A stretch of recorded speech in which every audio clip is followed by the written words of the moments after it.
Shalom à toutes et à tous, dans le beau nom de Yahshua HaMashiach, Ben Yahweh, Elohenu, notre Elohim, le roi de la terre et des cieux. Amen.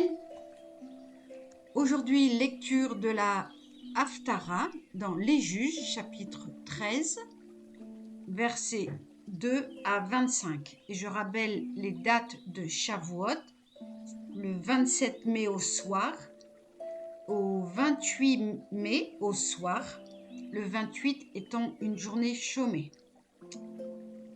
Alors, lecture de la Haftara. Il y avait alors à Soréa un homme d'une famille de Danites appelé Manoar. Sa femme était stérile, elle n'avait jamais enfanté. Or, un ange de Yahweh apparut à cette femme et lui dit : « Vois, tu es stérile, tu n'as jamais eu d'enfant ? Eh bien, tu concevras et tu auras un fils. Et maintenant, observe-toi bien. Ne bois ni vin ni autre liqueur enivrante, et ne mange rien d'impur. Car tu vas concevoir et enfanter un fils. Le rasoir ne doit pas toucher sa tête, car cet enfant doit être un Naziréen consacré à Elohim dès le sein maternel.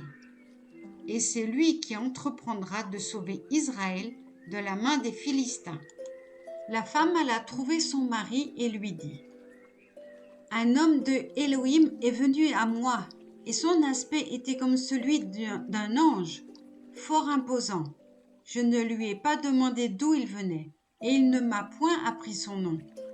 Il m'a dit : Tu vas concevoir et enfanter un fils, et maintenant ne bois ni vin ni liqueur forte, ne mange rien d'impur, car cet enfant sera un Naziréen consacré à Elohim depuis le sein de sa mère jusqu'au jour de sa mort. » Alors Manoar implora Yahweh en disant : « De grâce, Adonai, que l'homme divin que tu as envoyé revienne nous visiter, pour nous enseigner nos devoirs à l'égard de l'enfant qui doit naître. » Elohim exauça la prière de Manoar.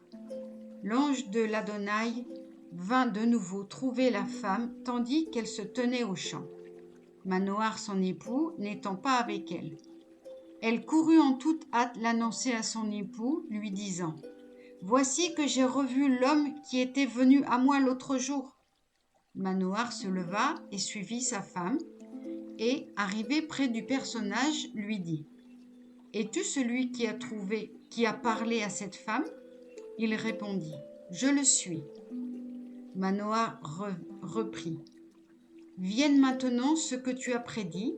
Quelle règle, quelle conduite est recommandée pour cet enfant ? » L'ange de Yahweh répondit à Manoar : « Tout ce que j'ai désigné à ta femme, elle doit se l'interdire.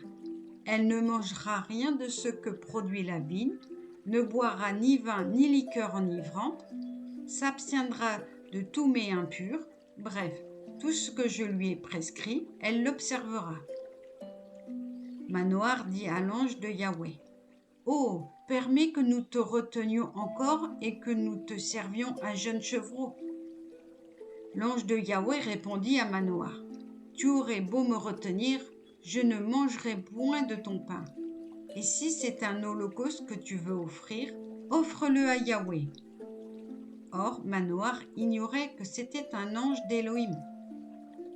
Et il dit à l'ange : « Quel est ton nom ? Dis-le, pour que ta prédiction accomplie, nous puissions t'honorer. » L'ange répondit : « À quoi bon t'enquérir de mon nom ? C'est un mystère. » Et Manoar prit le jeune chevreau ainsi que l'oblation et les offrit sur le rocher à Yahweh. Alors un miracle s'accomplit dont Manoar et sa femme furent témoins. Au moment où la flamme s'élevait de l'autel vers le ciel, l'ange de Yahweh disparut au milieu de cette flamme. Manoar et sa femme, à cette vue, se jetèrent la face contre terre.